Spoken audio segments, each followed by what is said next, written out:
봉독하신 말씀은 창세기 18장 18절에서 21절까지 말씀입니다. 창세기 18장 18절에서 21절까지 말씀을 다 같이 봉독하겠습니다. 아브라함은 강대한 나라가 되고 천하 만민은 그로 말미암아 복을 받게 될 것이 아니냐. 내가 그로 그 자식과 권색에게 명하여 야훼의 도를 지켜 의와 공도를 행하게 하려고 그를 택하였나니 이는 나 야훼가 아브라함에게 대하여 말한 일을 이루려 함이니라. 야훼께서 또 이르시되 소돔과 고모라에 대한 부르짖음이 크고 그 죄악이 심히 무거우니 내가 이제 내려가서 그 모든 행한 것이 과연 내게 들린 부르짖음과 같은지 그렇지 않은지 내가 보고 알려 하노라. 아멘.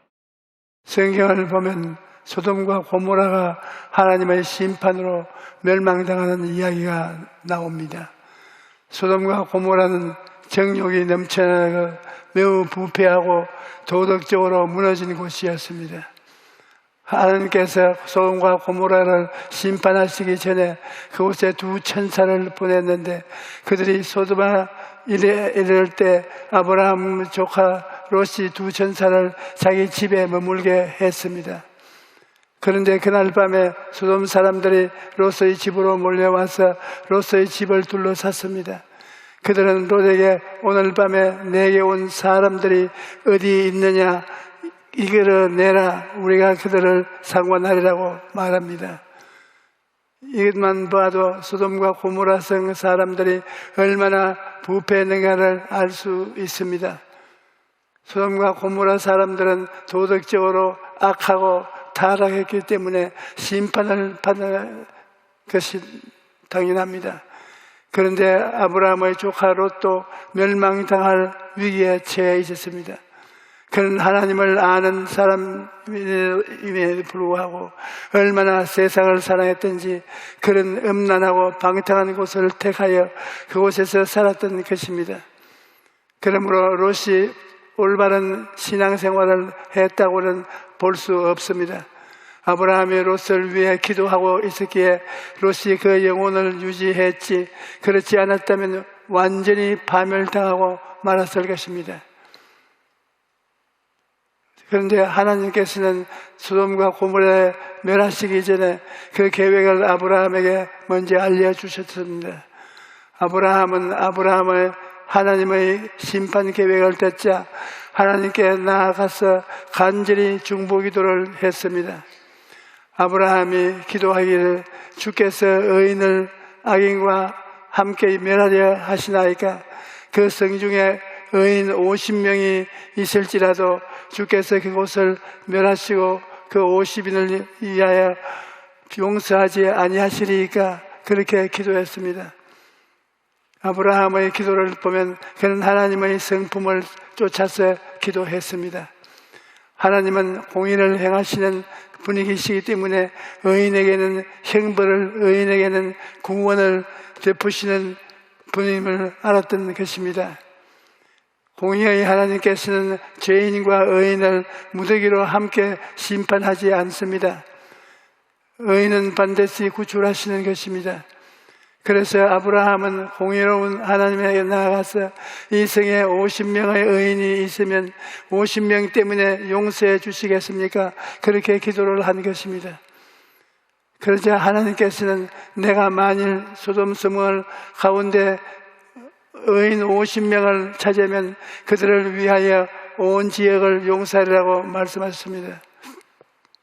하나님께서는 50명의 의인만 있어도 모든 백성들에게 긍휼을 베푸시겠다고 말씀하신 것입니다. 죄인들은 의인을 덕분에 살게 된 것입니다. 우리나라도 북한이 호시탐탐 기회를 노리고 있지만 우리가 지금까지 살아남은 것은 이 땅에 1천만 명의 이상의 성도들이 있기 때문인 것입니다. 하나님께서 이 성도들을 위해서 믿지 않는 사람들도 함께 살려주시는 것입니다. 이것은 예수님을 믿지 않는 사람들은 모르는 하나님의 범죄 법칙인 것입니다. 아브라함은 계속해서 기도합니다. 그러면 5명이 부족해서 45명 있으면 용서해 주시겠습니까? 그래도 용서해 주겠다. 그러면 40명만 있으면 40명만 있어도 용서해 주시겠다. 그러면 30명만 있으면 30명만 있어도 용서해 주겠다. 그렇다 20명만 있어도 용서해 주시겠습니까? 20명만 있어도 용서해 주겠다. 나중에는 의인이 10명만 있어도 용서해 주시겠습니까? 그러자 하나님께서는 10명만 있어도 심판 안 하겠다고 그러셨습니다. 의인의 수를 50명에서 10명이 될 때까지 계속 기도를 한 것입니다. 아브라함이 얼마나 간절하게 기도했는가를 보여주는 것입니다. 그럼에도 불구하고 소돔과 고모라는 하나님의 심판을 피할 수가 없었습니다. 그곳이 심하게 타락했기 때문이기도 하지만 결정적인 이유는 의인 10명이 없어서 심판을 받은 완전히 무너진 것입니다. 그러므로 여러분, 하나님은 죄에 대해 엄하게 심판하신다는 것을 알아야 합니다. 우리 하나님께서 그 아들 예수님을 보내시사 우리의 죄악을 그에게 책임지게 하실 때, 십자가에 매달으셨을 때 하나님께서는 얼마나 엄하게 심판하신다는 걸 보십시오. 하나님은 아들이라도 하나님은 인정한 사정 없이 심판하셨습니다. 그렇기 때문에 예수님조차도 그 무서운 심판을 감내하실 수가 없어서 하나님이여 어찌하여 나를 버리시나이까라고 외치셨습니다. 이렇게 하나님은 죄에 대하여 엄히 심판하시는 것입니다. 그러면 아브라함의 중보기도가 효과가 없었는가? 그렇지 않습니다.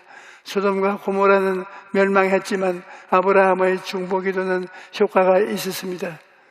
소돔과 고모라가 멸망당했을 때 아브라함의 기도로 말미암아 롯과 그의 가족이 구원을 받았던 것입니다. 창세기 1장 119장 29절에 하나님이 그 지역의 성을 멸하실 때, 곧 롯이 거주하는 성을 엎으실 때 하나님이 아브라함을 생각하사 롯을 그 엎으시는 중에서 내보내셨더라고 말씀합니다. 하나님께서 롯을 보시고 그곳을 피하게 하신 것이 아니라 아브라함을 생각하셔서 소돔과 고모라 성을 엎으시는 중에 롯을 구원하셨던 것입니다.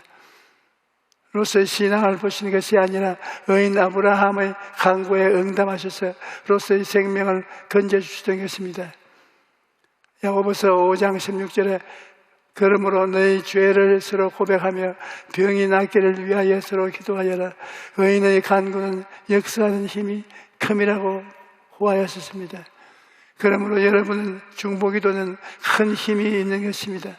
우리는 자신의 문제를 해결받기 위해 기도할 뿐 아니라 다른 사람을 위해서도 열심히 기도해야 할 것입니다. 우리 기도 가족은 물론 친척을, 친구를, 이웃들, 그리고 우리나라와 민족과 전 세계를 위해서 기도의 수호를 아끼지 말아야 할 것입니다. 작년에 우리 교회 자매님 한 분이 저에게 편지를 보냈어요. 그 아버지가 쓰러져서 뇌진탕으로 수술을 받고 중환자실에 누워 있는데 뇌 부종이 점점 커지고 있어서 생명을 위독한 상태라는 것입니다. 그 아버지가 입원한 병원이 광주에 있어서 제가 기도해 줄 테니 손수건을 가져오라고 했습니다. 그런데 그 자매님은 아버지 옆에 있어야 하니까 못 오고 딸의 친구가 대신 손수건을 가지고 저를 찾아왔습니다. 그래서 제가 손수건 위에 손을 얹고 간절하게 기도해 주었습니다. 그런데 며칠 전에 그 자매님의 편지가 다시 보내져 왔습니다. 당시 병원에서 일주일 넘기기가 힘들다고 했는데 그 손수건을 얻고 기도하자 아버지가 한 달 동안을 누워 계시다가 소천하셨는데 그 한 달 동안에 가족들이 마음의 준비를 할 수 있었다고 감사 편지를 보내온 것입니다. 그런데 놀라운 것은 이 자매님을 전도한 사람이 누군가 하면 바른 손수건은 심부름을 한 친구의 어머니였던 것입니다. 이 어머니가 자기 딸과 딸의 친구를 위하여 중보 기도를 했는데 딸의 친구가 먼저 예수님을 믿었던 것입니다. 그리고 나중에 그 어머니의 딸이 심부름 때문에 손수건을 가지고 저에게 왔다가 기도를 받고 예수님을 잘 믿게 된 것입니다. 그리고 하나님 은혜에 감격해서 사부성가대 찬양대원으로 섬긴다고 얘기를 들었습니다. 여러분, 이처럼 중보기도는 결코 헛되지 않습니다. 예수님은 이름으로 드려지는 기도는 하나도 땅에 떨어지지 않고 반드시 응답되게 하는 것입니다. 답장한 응답이 없을지라도 그 기도가 쌓이면 하나님의 때가 되었을 때 하나님께서 그 기도를 따라 역사하시는 것입니다. 그러므로 여러분의 기도가 위대한 일을 이룬다는 것을 알고 가족을 위해서, 이웃을 위해서, 나라와 민족을 위해서 더 많은 기도를 해야 할 것입니다. 오늘날 이 세상에 불의와 악이 가득 넘쳐나는데 하나님께서 바로 심판하지 않는 것은 회개할 기회를 주시는 것입니다. 시편 103편 8절에 야훼는 긍휼이 많으시고 은혜로우시며 노하기를 더디하시고 인자하심이 풍부하시도다라고 말합니다. 하나님은 긍휼이 많으시고 노하기를 더디하시기 때문에 인간이 죄를 짓는다고 금방 심판하시지 않았습니다. 그러나 경고하고 경고해도 그것을 듣지 않고 죄가 쌓여서 상한 생에 차면 그날에 하나님께서 심판하시는 것입니다. 소돔과 고모라도 그 죄가 하늘에 닿았을 때 하나님께서 심판하기로 작정하신 것입니다. 그러면 하나님의 심판을 피하기 위해서 어떻게 해야 하는가? 그 방법은 바로 회개하는 것입니다. 회개에는 여러 차원이 있는데 아직 예수님을 믿지 않은 사람은 하나님을 믿지 않고 섬기지 않는 죄를 회개해야 합니다. 여러분, 죄 중에 가장 큰 죄는 하나님의 아들 예수님을 믿지 않는 죄인 것입니다. 하나님이 세상을 이처럼 사랑하사 독생자를 십자가에 내어주셨는데 그 독생자 예수 그리스도를 믿지 않는 자는 가장 큰 죄인인 것입니다. 오늘날 인간은 자기 죄 때문에 심판을 받는 것이 아니라 예수님을 믿지 않기 때문에 심판을 받는 것입니다. 우리가 모든 죄는 예수님이 대신 다 갚아주셨습니다. 예수님께서 십자가에서 몸짓고 피를 흘려 말할 수 없는 고통을 당하시며 우리 인생의 죄를 다 청산해 주셨습니다. 예수님이 내가 내 죄를 다 갚았으니 너를 믿고 나를 믿고 용서함을 받으라고 하셨는데 그 주님을 믿지 않기 때문에 심판을 받는 것입니다. 그러므로 오늘 예수님을 안 믿는 사람이 제일 먼저 회개해야 될 것은 내가 하나님의 아들 예수님을 믿지 아니하고 내 중심으로 산 죄를 회개해야 되는 것입니다. 그런데 구원의 기회가 와도 이를 외면하여 구원을 받지 못하는 사람들이 있습니다. 주의 롯의 딸들과 정혼한 사위들은 하나님께서 소돔과 고모라를 성을 멸할 것이므로 빨리 그 성을 떠나라는 경고를 들었지만 경고를 무시하고 떠나지 않았습니다. 그래서 그들은 결국 망함을 당하고 말았던 것입니다. 오늘날에도 하나님께서 이 세상을 심판하시어 세상의 끝이 온다는 말을 듣고도 무시하는 사람들이 많이 있습니다. 그런 사람들은 구원이 문 앞에 와 있으나 그것을 받아들이지 않는 것입니다. 그러면 하나님께서도 어찌 할 도리가 없습니다. 구원을 주시는 분은 하나님이시지만 받는 것은 인간이 받아야 합니다. 하나님이 구원의 길이신 예수님을 주시어도 예수님을 믿고 영접하지 아니하면 소용이 없는 것입니다. 예수님께서는 내가 의인을 부르러 온 것이 아니요 죄인을 불러 회개치게 왔노라고 말씀하시고 내가 너희에게 이르노니 이와 같이 죄인 한 사람이 회개하면 하늘에서 죄 회개할 것이 없는 의인 99을 말미암아 기뻐하는 것보다 더하리라고 말씀하셨습니다. 예수님께서 이와 같이 놀라운 복음의 은총을 베풀어 놓았으니 지금은 은혜 받을 만한 때요, 지금이 구원의 나를 때인 것입니다.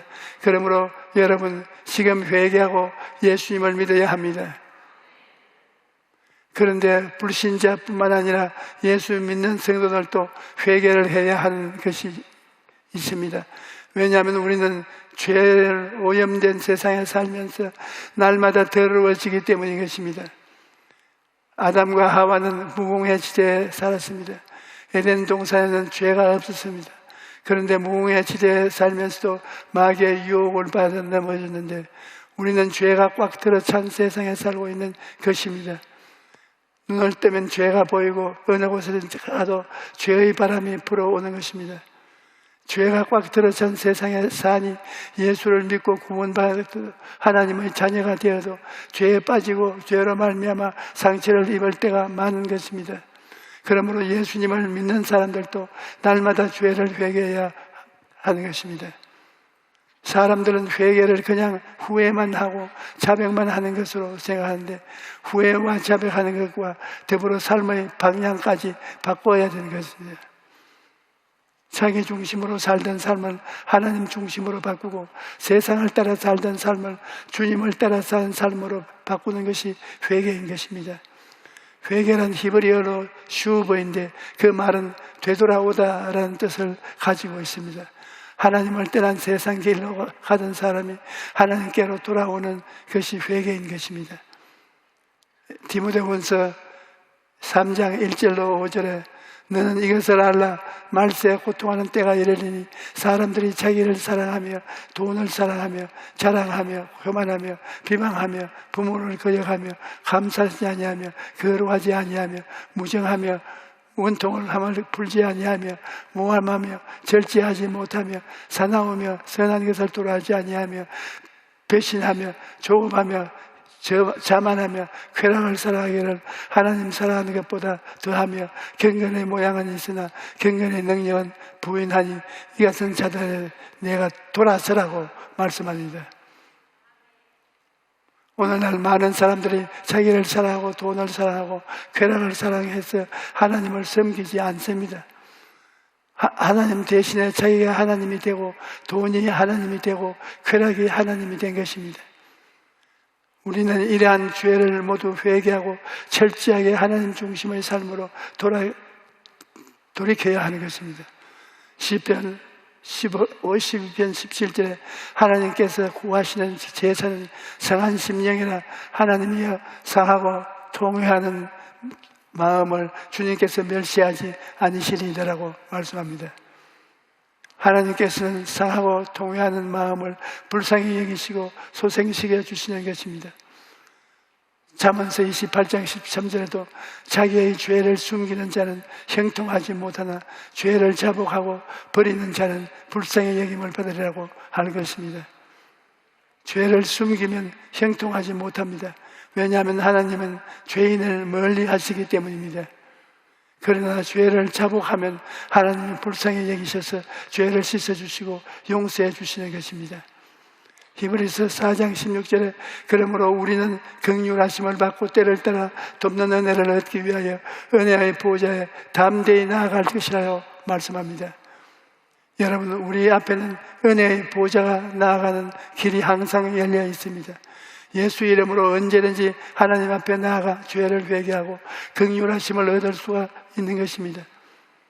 우리에게 이런 특권이 주어져 있으며 늘 하나님 앞에 나아가서 회개하는 여러분이 모두가 되시기를 축원합니다. 그런데 이보다 더 깊은 차원의 회개가 있습니다.